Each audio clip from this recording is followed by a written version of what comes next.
Hey everyone, welcome to my studio. I'm here at Spruill Center for the Arts, getting ready to do the mandala project. We've got 3 sessions, 2 hours each, about 12 or so people in each session.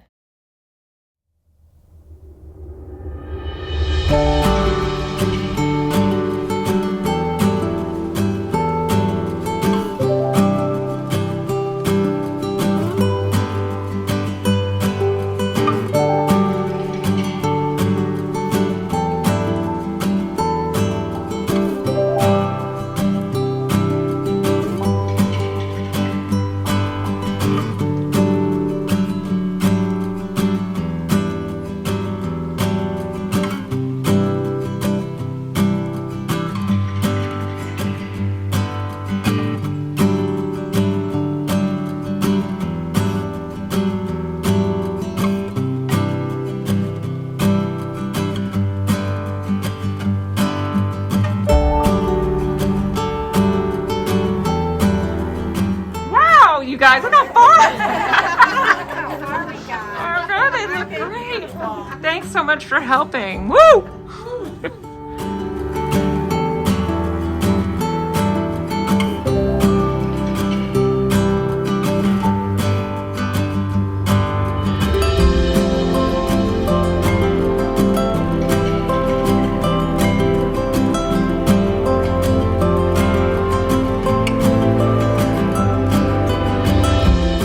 How's it going? Great. You guys are making good progress. Looks good. This is fun.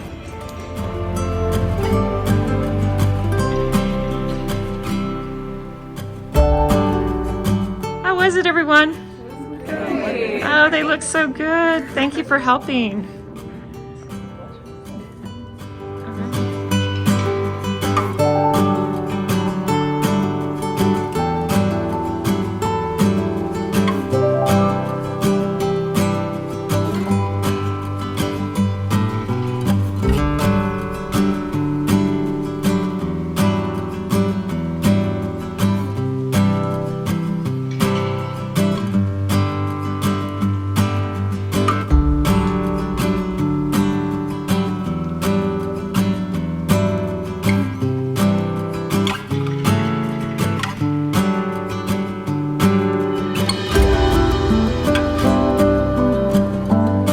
Thank you so much for helping, everyone. They look fabulous. Woo!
We redid our bathroom about a year ago, and ever since then I have saved this shower door on the side of my house back where we keep our trash cans.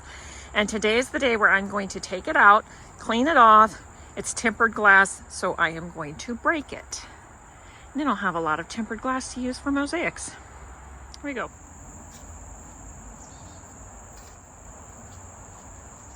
All right, it might be kind of hard to see, but I have the door propped up here against the wall. And my greatest fear with this tempered glass door was that it will break before I get it clean, because then I feel like I wouldn't be able to use it because it would be dirty. And I think that there is actually like soap scum buildup, and it's really kind of grimy and gross, and it's been sitting outside for a year. I'm going to start with some regular vinegar cleaner, and then I'll see if I have to do something more just to remove some of that soap scum. We'll see.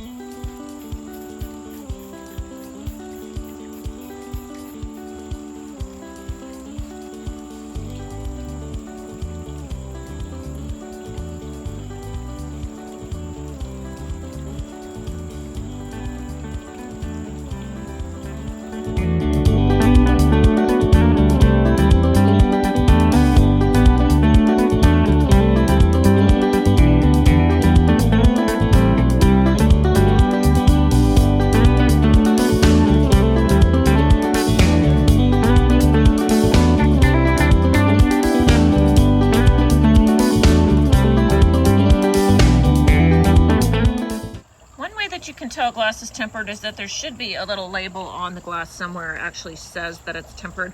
Here it's in reverse, so it's kind of hard to read, but it says tempered right there.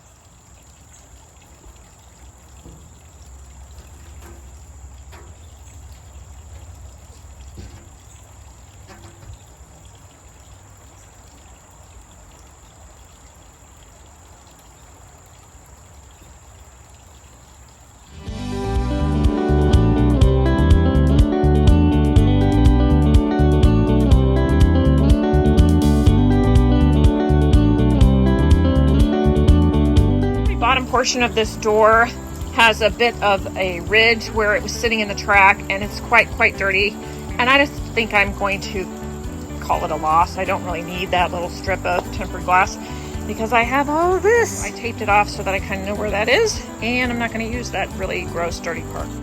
So I've already flipped it. I'm going to clean the other side.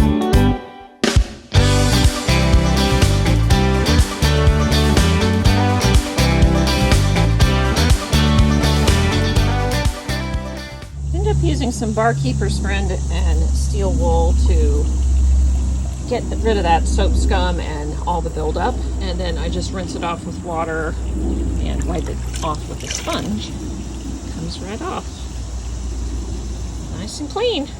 I'm all set up to break this. What you're seeing is my reflection. I'm going to videotape it in slow motion, and here we go.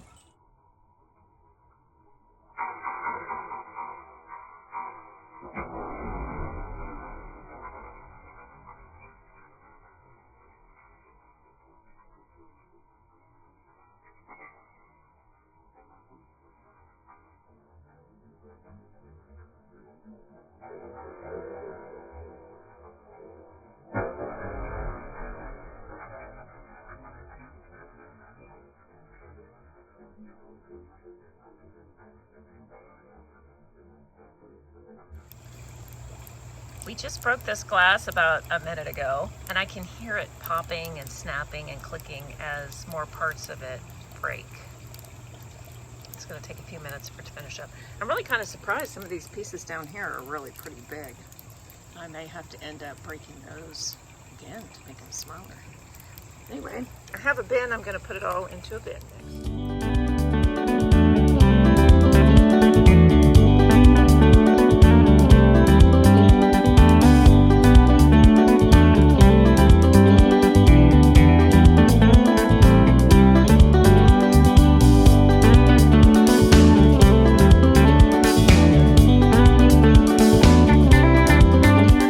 Pieces like this that are too big for me to use, so I will just give them a nip and then they will fracture just like this bigger one did.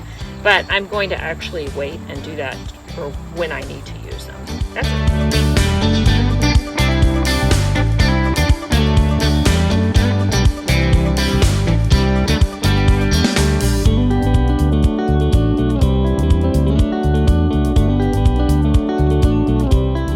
Shower door yielded me a large bin of islands, and there's some bits in there too. And then I just picked up my tablecloth and dumped the rest of the pieces in here. So there are a lot of small pieces, but a few big pieces. And like I said, I won't use this like this. I will break it with my nippers and make even smaller tempered glass. So I have quite a bit I can use now. All right. I am making a fun little project, and I'm sort of doing this with my students in class, but this is an ATC. If you have never heard of an ATC, it stands for Artist Trading Card, and it is just a little piece of art that you trade with other artists. So in one of my classes, I gave each of them one of these substrates, and whoever wants to can make a little project to trade with other people in the class. So I have already put some glass on here, some vitreous glass up at the top and some stained glass down at the bottom, and I'm going to grout it, and then I'm going to make a little bouquet of flowers on top of the grouted piece. So this is some ready mix grout. It is Spectralock I in natural gray. This is step one. I'm just prepping it for a little bouquet of flowers on top.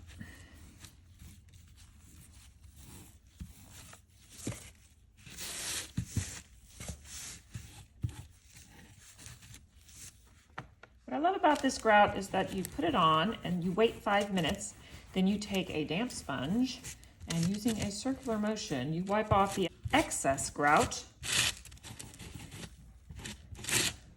Then you wait for it to set up all the way and you come back and you clean the tile off 100%. So I have to wait a little bit longer before I can start on my project because I have to wait for that to set up 100%, and then I will clean it off all the way and then I'll be able to work on top of it. That's it. In the meantime, while I'm waiting for that to cure, I am going to trace a little outline and maybe design this a little bit. So I think what I want to do is make some sunflowers. So I'm going to do one big one this way, one over here, and one right here. So these two are going to be overlapping. That's no good. Well, just try again. That's no good. Try again. That's no good. Try again.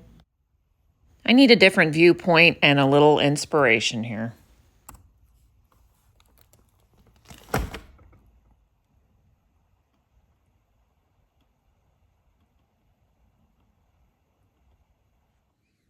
When I looked at Van Gogh, he really crammed a lot of sunflowers in his paintings. His paintings were much bigger than this format, but I think I'm going to just try to cram a whole bunch in there. Right, so it's now been 1 hour, and I'm just going to take this little wipe and clean off the last bit of haze, which you can't see, but I can see and feel, especially on the stained glass, it shows up.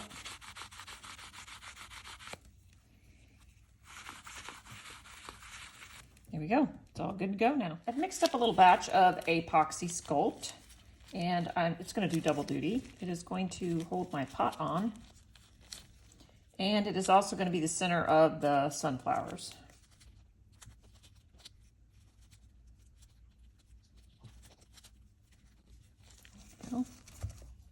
I decided to give myself more room for a bunch of sunflowers. I am going to center the pot and move it lower on the table there.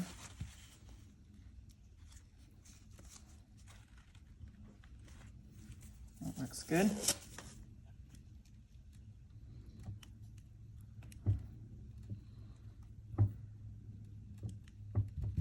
There we go. And now I'm going to overhang the pot also. So I'm going to put one starting right here.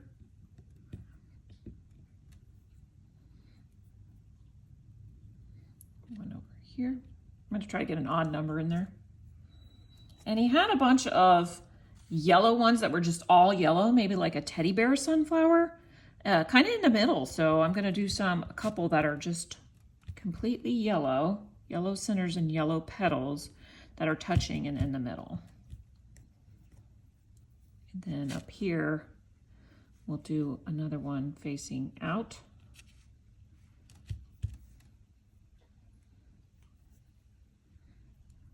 One more facing front. So that's 1, 2, 3, 4, 5, 6. And I think we can put one more over here. 7. We'll face that one out. And now I'm going to try to bead all these before this epoxy sets up.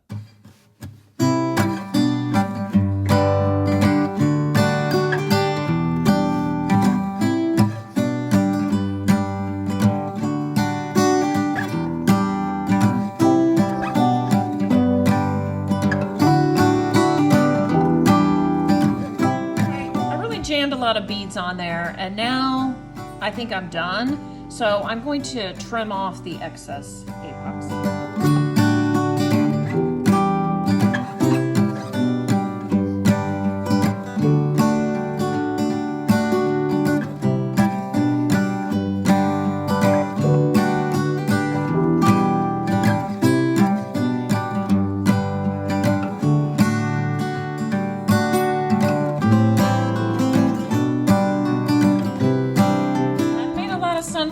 In the past few months, so I have a lot of yellow sunflower type scraps, and I'm just going to try to use only scraps for this.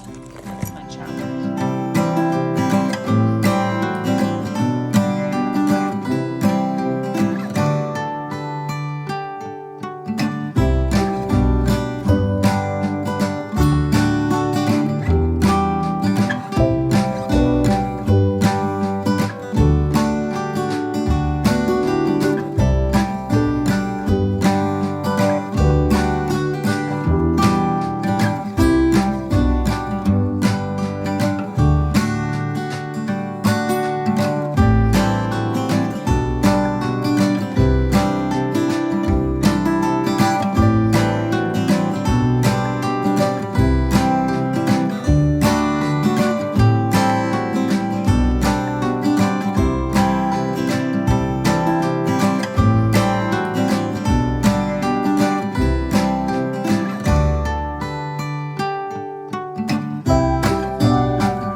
interesting and a little bit unexpected and kind of spontaneous. I love how it came out. I wasn't planning on making it so dimensional, but that just kind of happened when I started with this one up front. And I love how it turned out. It's very shardy and dangerous, but it's gorgeous. And it didn't take me hardly any time at all. Look at all the sunflowers I crammed on there. This is a little bitty thing. Not bad. And I used scraps. It's like win, win, win. I love it. That's putting it together. Thanks for watching. See you next time.